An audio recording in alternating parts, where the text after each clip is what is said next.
අයිබෝන් සලාම් අලයිකුම් වණක්කම් මම කේ මාධවන් ජාතික ක්‍රියාකාරී පෙරමුණේ ජාතික සංවිධායක අපිට අද කතා කරන්නට ඇත්තටම ප්‍රශ්න ගණනාවක් තිබෙනවා. නමුත් අපි තෝරගත්තු ප්‍රශ්න දෙකක් ගැන තමයි මෙතන මම කතා කරන්නේ.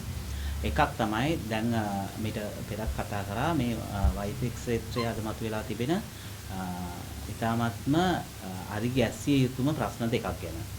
ඒ තමයි එකක් මේ රෝහල් වල අධ්‍යක්ෂකවරු නැති එක ගැන. ඉතින් මම කරාපිටිය රෝල ගැන පොඩි විස්තරයක් කරන්නම්.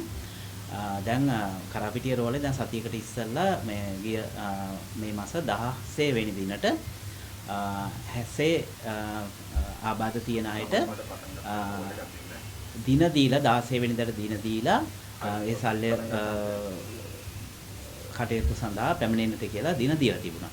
ඉතින් එදා ඊට ඉස්සෙල්ලා මාස ගණනාවකට ඉස්සෙල්ලා ඒ රෝගීන් විවිධ පරීක්ෂණ වලට යටත් වෙලා විවිධ පරීක්ෂණ කරගෙන පුද්ගලික අංශයෙන් සහ රජයෙන් කරන අංශයෙන් කරන මේ පරීක්ෂණ කරගෙන ඊටාත්ම දුර බැහැර සිට කරාපිටිය රෝල කරා පැමිණෙනවා.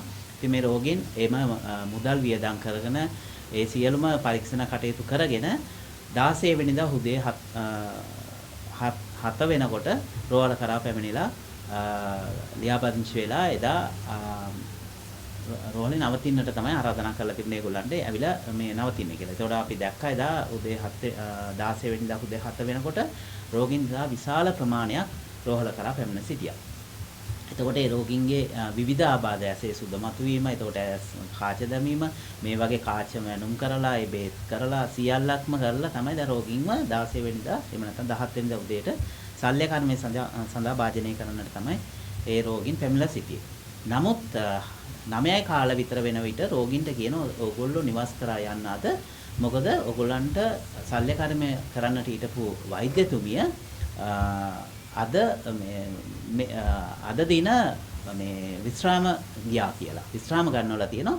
එම නිසා අද ඒ සත්කම් කිසිවක් කරන්නේ නැහැ. ඒ නිසා නැවත රෝගීන්ට නිවාස කරා යන ලෙස. ඉතින් මමත් මගේ කවුරුවත් නෙවෙයි මගේ හිතවත් රෝගියෙක්ව මමත් එදා යොමු කරා රෝහල කරා මමත් පැමිණ සිටියා. ඉතින් කිසිවක් කරගන්නට කියා ගන්නට දෙයක් නැතුව ඉතා දුර බැහැර ප්‍රදේශවල පවා පැමිණ සිටිය රෝගීන් එදා ගියා. ඉතින් මේක සත්‍ය සිදුවීමක් ඕන කෙනෙකුට හොයා බලන්න පුළුවන් කරාපිටිය රෝහලේ මෙම මාස 16 වෙනිදා සිදුවෙච්ච සිදුවීමක්. එතකොට ඒ ශල්‍ය වෛද්‍යතුමිය පෙන්ෂන් ගියා කියලා තමයි එදා කිව්වේ. විශ්‍රාම ගන්නවලා තියෙනවා. ඒ නිසා නැවත වෛද්‍යවරයෙක් අනියුක්ත කරාට පසුව මෙම කටයුත්තට ඕගොල්ලන්ට දින දේවි. එතකොට නැවත අර සියලුම රෝගීන් නැවත අලුත් කරගන්නට ඕන ඔක්කොම වෛද්‍ය වාර්තා ආරෝමේ වෙදින ගන්නට නේ වෛද්‍ය වාර්තා ගන්න. එතකොට සියල්ලක්ම නැවත. ඉතින් අපි සොයලා බැලුවාම ඊට සතියකට ප්‍රථම තමයි විශ්‍රාම යන්නට දැනුම් දීලා තියෙන්නේ. විශ්‍රාම යාම සඳහා ලිපියේ පවා සකස් කරලා තියෙන ඊට සතියකට ප්‍රථම සොයා බැලුවාම කටයුතු. ඉතින් අපි එදා ගියා රෝහල අධ්‍යක්ෂකවරයා මුණ ගැසෙන්නට. නමුත් වැඩ බලන රෝහල අධ්‍යක්ෂකවරයෙක් සිටින නිසා එදා සිටියේ නැහැ රෝහලේ.